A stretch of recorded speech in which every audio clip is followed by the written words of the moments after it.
Apa cita-citaku? Tentang pentingnya kita sebagai seorang muslim itu memiliki cita-cita bisa menghafal Al-Quran. Coba, siapa yang sudah hafal surat An-Nas?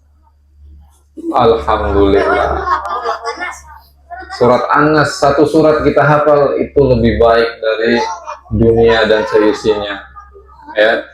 Jadi kita hafal satu surat An-Nas itu sudah kita seperti punya harta yang paling berharga karena tersimpan di dalam dada kita kalam Allah, firman Allah Subhanahu wa taala, yang mana firman Allah, kalam Allah itu lebih baik dari semua kalam-kalam yang lainnya. Ya. Mahkota di surga untuk Abi dan Umi. Siapa yang sayang sama Abi dan Uminya? Siapa yang pengen membahagiakan Abi dan Uminya? Sebelum tidur, siapa yang sering pura-pura tidur terlebih dahulu supaya Abi dan Umi tidur? Ketika Abi Umi tidur, kalian bangun terus mandangi wajah Abi Umi. Siapa yang pernah nggak mandangi wajah Abi Umi ketika lagi tidur? Dipandangi bukan untuk melihat Abi Umi tidurnya ngiler nggak ya, bukan, tapi dipandangi untuk kalian merasa ada harapan. Nanti dipandangi Abi Umi telah lelah ngurusin aku dari aku bayi, aku merangkak berjalan sampai aku sudah gede. Abi Umi ngurusin aku. Lihat wajah Abi Umi yang lagi tidur. Aku pengen bisa bahagiain Abi dan Umi. Aku pengen ngasih sesuatu ke Abi Umi. Aku pengen ngasih hadiah yang berharga untuk Abi Umi. Bukan hanya di dunia, tapi di akhirat juga. Mahkota untuk Abi Umi di surga. Aku bisa, insya Allah. Katakan seperti itu. Ya, contoh para ulama yang hafal Quran sejak kecil. Ada Imam Syafi'i, usia berapa? 7 tahun hafal Quran. Terus Imam Tobari, usia 7 tahun hafal Quran. Terus Imam Ibnu Qudamah, 10 tahun hafal Quran. Terus Imam Nawawi, nama sekolah kita, usia berapa? Sebelum usia balik. Berarti kalau laki-laki biasanya balik 15 tahun. Berarti sebelum 15 tahun sudah hafal Quran. Ibnu Khaldun, Imam Ahmad, tuh sudah hafal Quran sejak kecil, usia 7 tahun. Terus Imam Suyuti 8 tahun hafal Quran. Imam Ibnu Hajar Al-Asqalani usia 9 tahun hafal Quran. Walaqad yassarnal Qur'ana lidzikri fahal mim muddakir di surat Al-Qamar. Ada berapa kali bunyi ayat ini? Kata Allah, sungguh kami mudahkan Al-Quran itu untuk diingat atau dipelajari. Jadi Al-Quran itu mudah untuk dihafal. Ya. Menghafal Quran itu mudah, tapi cepat apa? Cepat hilang. Nih, yang sudah hafal pasti merasakan ini. Merasakan tidak?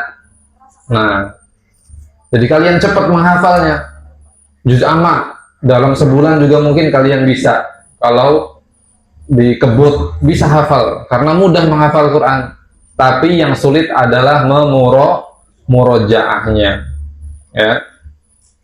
Kata Nabi, ya innama masalu sahibil Quran kama salil ibil al mu'allaqah in ahada 'alaiha amsakaha wa in atlaqaha dhahaba. Jadi penghafal Quran itu seperti orang yang punya unta. Ya. Kalau untanya pengen terjaga, diapain? Diikat supaya untanya tidak lari. Nah, kalau untanya dibiarkan tidak diikat di tiang rumah kita atau di kandangnya, maka untanya akan kabur lari. Itu Al-Quran. Kalau kita cuma menghafalnya, semangat menghafal, tapi tidak rajin murojaah, maka hafalan itu akan hilang.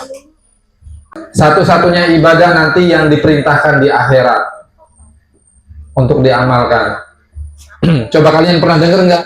Nanti di akhirat ada orang disuruh sholat lagi. Pernah dengar nggak? Ada orang nanti di akhirat disuruh sedekah lagi. Ada tidak? Ada orang nanti di akhirat disuruh puasa lagi. Ada tidak? Nggak ada. Tapi yang ada nanti di akhirat adalah orang penghafal Quran nanti akan disuruh membaca hafalan Qurannya. Jadi ibadah yang nanti diperintahkan oleh Allah untuk diamalkan lagi di akhirat adalah Al-Quran. Tuh, kata Nabi, yuqalu li sahibil Quran ikra wartaqi warattil kama kunta turatil fid dunya fa inna manzilaka fi akhiri ayatin taqra'uha.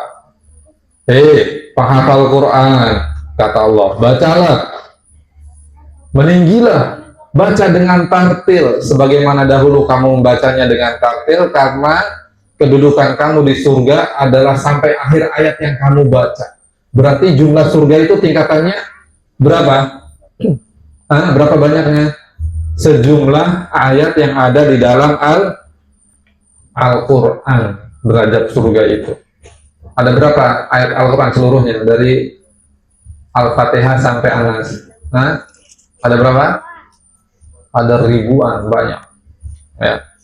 Kata Nabi, ya, ahli Quran nanti orang tuanya akan dipakaikan mahkota, ya, yang bersinar, yang cahayanya itu lebih baik daripada cahaya matahari yang menyinari dunia.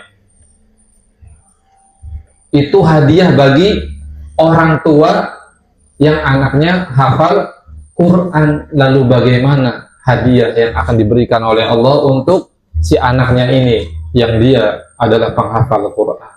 Masya Allah. Kalau orang tuanya saja dimuliakan, apalagi penghafal Qurannya. Masya Allah. Siap memberikan mahkota untuk orang tua?